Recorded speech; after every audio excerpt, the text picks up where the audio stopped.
Alors, le battement acoustique. Alors, qu'est-ce que le battement acoustique?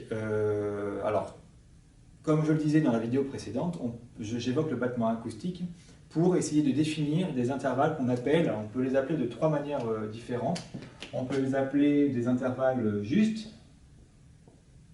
comme la quinte, hein, parfait, ou encore, ce qu'on dit d'ailleurs davantage pour un intervalle, on dit qu'il est pur. Qu'il est pur.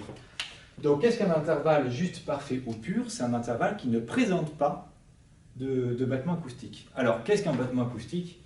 Bah, tout simplement, un battement acoustique, c'est un phénomène sonore qui est associé à deux fréquences très très proches, donc deux sons de fréquences très très proches, mais qui évidemment ne sont pas identiques et qui sont joués en même temps. Avant d'aller plus loin sur qu'est-ce que ça signifie et surtout qu'est-ce qu'une fréquence, etc., je voudrais quand même vous le faire entendre parce que c'est assez bluffant en soi. On va vous communiquer un lien vers un site internet qui est assez simple, d'ailleurs qu'on avait déjà utilisé dans la vidéo consacrée à la largeur du son. Sur cette page, vous allez avoir une page avec un carré au milieu dans laquelle vous allez inscrire une fréquence. Donc, ce que je vous propose, c'est d'ouvrir un premier onglet et d'inscrire, par exemple, la fréquence 440, c'est-à-dire le La de la troisième octave, 440 Hz, sous-entendu. Et vous pouvez la faire jouer, bon, peu importe, vous pouvez cliquer ici sur le bouton Play, et en même temps, tout en la laissant jouer, vous allez ouvrir une seconde fenêtre, tout à fait identique à la première, vous allez recliquer sur le lien, et vous allez inscrire au milieu ici, non pas 440, mais l'idée c'est d'avoir une fréquence qui n'est pas identique, mais très proche de 440, et mettons par exemple 442, pardon, 442 Hz. Là, vous allez avoir un La qui est le La du diapason, et là, vous allez avoir un La qui est quasiment, mais pas vraiment, mais qui est juste un tout petit peu plus élevé. Et vous allez tout à fait, complètement entendre le phénomène sonore qui est associé au battement acoustique. Donc, bon, je ne vais pas vous le chanter, mais on pourrait le qualifier d'une sorte de waouh, waouh, waouh, waouh, assez permanent. Et normalement, ça s'entend de manière, enfin, très spontanément.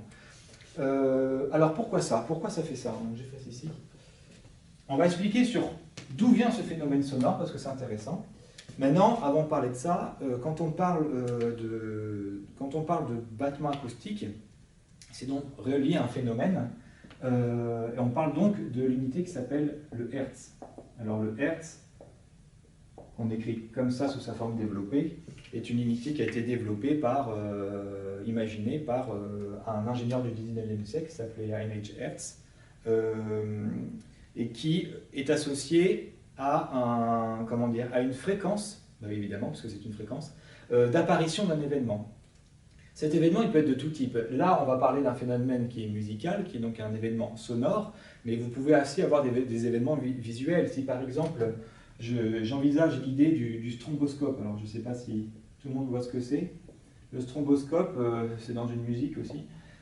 C'est les flashs lumineux, si par exemple le stromboscope, ou vous l'avez parfois en boîte de nuit quand c'est ce phénomène lumineux qui excite un petit peu les sens, mais vous pouvez exactement l'avoir quand vous, en voiture, vous passez dans un virage et qu'il y a une signalétique, une signalisation avec des phénomènes sonores, visuels, qui sont une sorte de flash comme ça à répétition, qu'on pourrait appeler d'ailleurs stromboscope. Là, l'idée, c'est le nombre, pas de flash, mais le nombre d'événements qu'on a en une seconde. C'est ça le Hertz. Par exemple, en comprenant le flash, si dans le virage, j'ai un flash lumineux que je symbolise par une croix, j'ai après un silence, j'ai de nouveau un flash lumineux, un silence, un flash lumineux, un silence. Admettons que ça, ce soit en une seconde, je vais avoir trois événements identiques, parce que les événements sont identiques, et admettons que ce soit une seconde ici, ça veut dire que mon flash visuel, je suis à une fréquence de 3 Hz par seconde, c'est-à-dire 3 événements par seconde. Si je prends l'exemple qu'on va beaucoup utiliser, hein, de la corde vibrante. La corde vibrante, c'est donc une corde, tout simplement, hein, que je vais symboliser par une ligne. Ici, comme celle-là. Je vais peut-être prendre un bleu un peu plus fort. La corde vibrante, admettons que cette corde, vous allez la tendre vers le haut, comme ceci. Vous allez la tendre vers le haut, et vous allez après la lâcher, et du coup elle va vibrer par des allers-retours comme ça. Donc elle va naviguer, on va dire, entre cette position haute, ici, et cette position basse. Donc elle va faire des allers-retours incessants là-dessus. Quand je parle de fréquence d'une corde qui vibre, prenez la corde de guitare, hein, d'une corde qui vibre, ça veut dire que mon événement, l'événement que je vais associer, ça va être un aller-retour. C'est-à-dire quand elle va passer, quand je vais la lâcher d'ici, elle va passer par là, revenir ici, j'aurai fait un événement, parce que je reviens au point de départ. Comme ici, j'ai un flash, un silence, un flash, le flash étant mon point de départ. Donc finalement, dans une corde vibrante, la fréquence, c'est le nombre d'allers-retours de la corde en une seconde. C'est ça la référence du Hertz, c'est le nombre d'événements par seconde. Et enfin, si je prends l'exemple de la voix, cette fois-ci, il n'est pas question de corde, il n'est pas question d'un aspect visuel, mais quand moi, le fait de parler, si jamais, et le fait que vous l'entendiez, c'est parce que ma voix va faire vibrer les molécules d'air, vibrer les molécules d'air qui, de la même manière que la corde vibrante, vont faire des allers-retours comme ça, et atteindre alors, votre oreille, bon, ça passe par la caméra, mais qui vont atteindre votre oreille, qui vont le retraduire du coup en son. Donc quelque part, la voix, c'est pareil, c'est le nombre d'allers-retours de molécules d'air en une seconde. Voilà ce que je voulais dire. Maintenant, il y a une manière qui va vous rappeler peut-être vos cours quand vous étiez jeune, mais une manière très visuelle de schématiser, qui est avec des graphiques. Donc, deuxième partie concernant le battement acoustique. Maintenant, il est désormais question de pouvoir le visualiser, de comprendre pourquoi on a cet effet un peu waouh, waouh, waouh, lorsqu'on présente deux fréquences qui sont quasiment identiques mais restent différentes et qu'on entend simultanément, comme on a vu dans l'expérience qu'on a fait dans la partie précédente. Maintenant, il y a une manière, ne soyez pas effrayés, hein, mais il y a une manière quand même de représenter ça. Alors, je le précise, la fréquence, quand on parle, par exemple, du La, de la troisième octave, le La du diapason à 440 Hz, c'est le nombre d'événements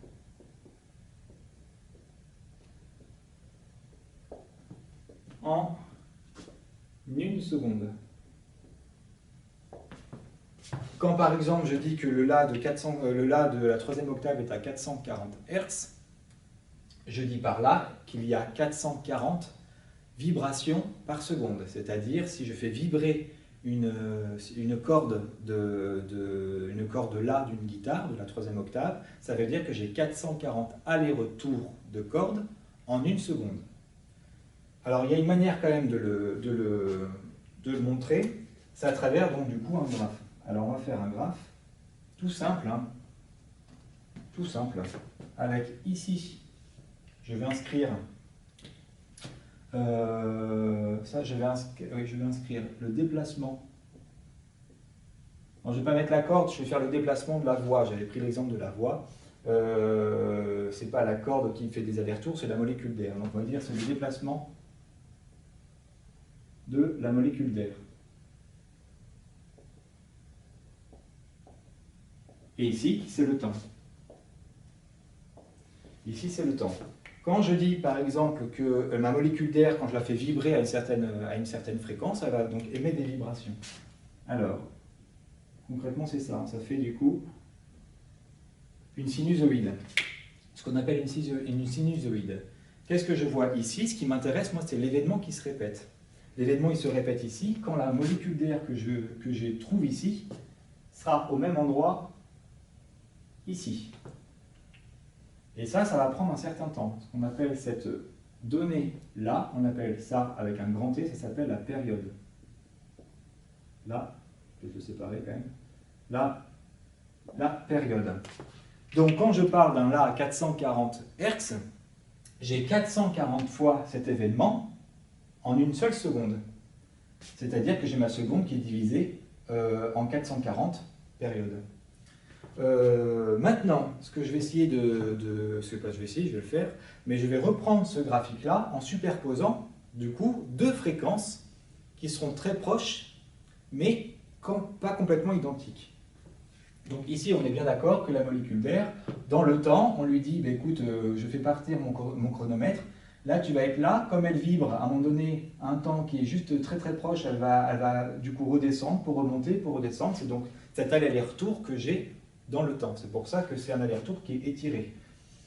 La molécule d'air, physiquement, elle fait comme ça parce qu'elle ne bouge pas. Hein. Ici, ça n'est pas une dimension de mètre, hein. Elle ne se déplace pas, la molécule d'air. Quand je fais vibrer, le son se propage, mais la molécule d'air, elle est comme ça. Elle transmet son mouvement à celle qui est juste à côté d'elle, mais elle ne se déplace pas. Ici. Donc ce qu'on va faire ici, c'est qu'on va reprendre ce graphique, comme ça, toujours avec ici le temps, ici les déplacements de la molécule d'air, et on va faire deux fréquences. Donc admettons que la première, on va reprendre par exemple, comme si on mettait 440 Hz. Donc la molécule, elle va se déplacer comme ceci. Bon, c'est pas très joli, hein, mais... Et admettons qu'on va avoir une molécule F2 qui va être elle de, je sais pas moi, 438, admettons, Hertz. Donc je reprends, pour la fréquence en vert, l'idée c'est d'avoir ça c'est un aller-retour, enfin un aller-retour, disons qu'ici on a un aller-retour, c'est d'avoir 440 vibrations comme ça par seconde. La fréquence F2, elle va en avoir 438 vibrations, c'est-à-dire sur un même temps, elle va avoir 2 vibrations en moins.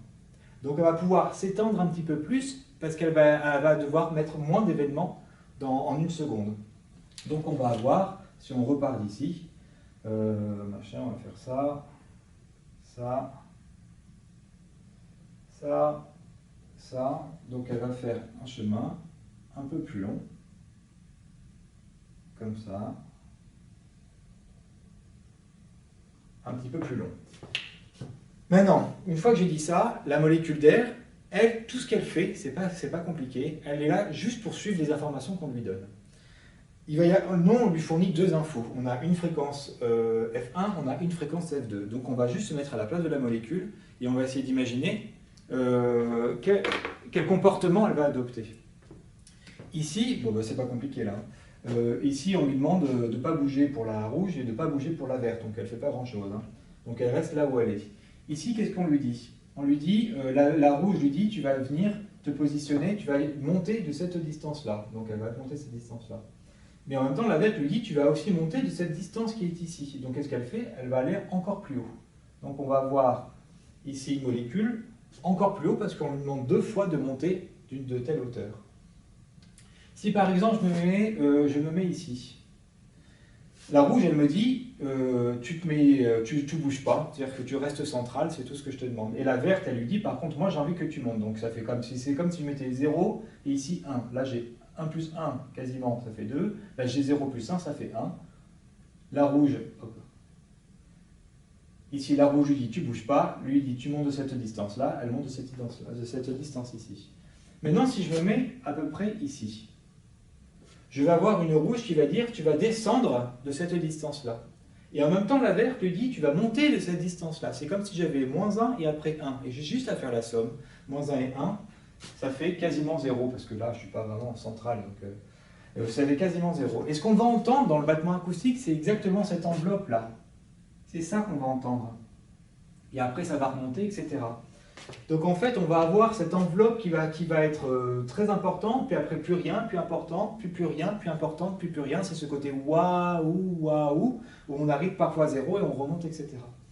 Alors vous allez me dire, mais c'est étrange, enfin vous allez me dire, il y a quand même quelque chose d'étrange, c'est qu'à quelque part, on a exactement cette même enveloppe. Si on prend par exemple la rouge ou bien la verte, pareil, là aussi, à un moment donné, je passe par 0, après je descends, je pars par 0, comment ça se fait qu'on n'entende pas? Et le problème, c'est que quelque part, vous avez raison, on a ce côté waouh, waouh, waouh, même avec une seule fréquence. Le problème, c'est que ça va tellement vite qu'on ne l'entend pas. Il y a tellement de vibrations par seconde que l'on n'entend pas. Ici, on va avoir une enveloppe qui est très importante.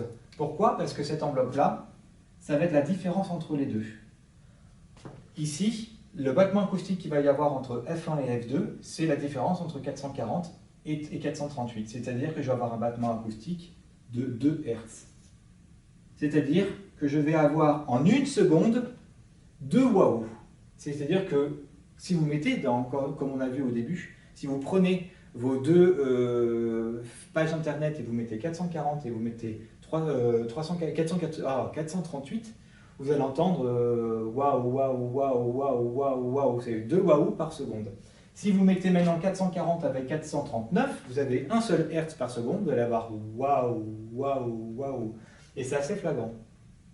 Maintenant, c'est toujours bizarre parce que si par exemple vous avez une fréquence, vous avez par exemple, je ne sais pas comment dire, donc à 2 Hz on l'entend très bien, à 1 Hz on l'entend très bien. Maintenant, plus vous diminuez, si par exemple vous avez 0,01 Hz de battement acoustique, les fréquences ne sont pas identiques puisqu'il y a 0,001 Hz, c'est comme si j'avais 440 et 440,0001. Même, je vais peut-être en enlever un quand même, ça fait beaucoup. 0,01, c'est-à-dire que je vais avoir un battement 1000 fois plus lent qu'un battement de 1 Hz. Au lieu d'avoir waouh, waouh, waouh, ça j'ai un battement de 1 Hz. Et là, 0,01, ce serait 1000 fois plus lent que ça. C'est-à-dire qu'en fait, mon waouh va tellement s'étirer qu'il faudrait un quart d'heure à peu près entre le waouh et le ou.